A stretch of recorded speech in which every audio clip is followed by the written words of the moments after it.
मासूम के कातिल की तबीयत बिगड़ गई है। इजराइल के पीएम बेंजामिन नेतन्याहू के हॉस्पिटल में भर्ती कराना पड़ा है उन्हें। दरअसल नेतन्याहू के प्रोस्टेट की सर्जरी हुई है।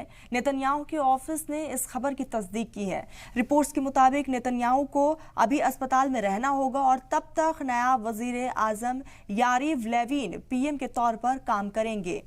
अभी यारिव लेविन नया वजीर आजम के साथ वजीर कानून भी है। इस बीच पीएम ऑफिस ने यह भी साफ किया है कि इजराइल की कैबिनेट की वकीली मीटिंग इतवार को तय वक्त पर ही होगी। इस साल की शुरुआत में मार्च महीने में नेतन्याहू ने नॉर्मल एनेस्थीसिया के तहत हर्निया की सर्जरी करवाई थी। तब उस वक्त भी इजराइल के यारिव लेविन ने टेम्पररी तौर से पीएम का चार्ज संभाला था।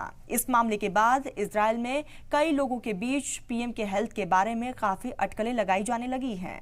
आपको बताते चले कि जनवरी में जारी एक मेडिकल रिपोर्ट में कहा गया कि नेतन्याहू का हेल्थ पूरी तरह से नॉर्मल था और नेतन्याहू का पेसमेकर सही तरीके से काम कर रहा था और हार्ट एरिथीमिया या किसी और परेशानी का कोई भी सबूत नहीं था।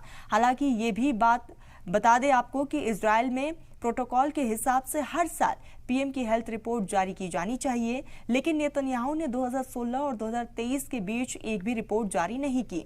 हालांकि नेतन्याहू को कानूनी तौर पे अपनी हेल्थ जानकारी शेयर करने के लिए मजबूर नहीं किया जा सकता था, क्योंकि पीएमओ के बनाए ये प्रोटोकॉल कानून के अंदर नहीं था। हाल ही में हेल्थ से जुड़ी परेशानी तब सामने आई जब इजराइल ने यमन के कुछ हिस्सों पर हवाई हमले की झड़ी लगा दी थी, जिसमें सना में इंटरनेशनल हवाई अड्डे पर हमला भी शामिल है।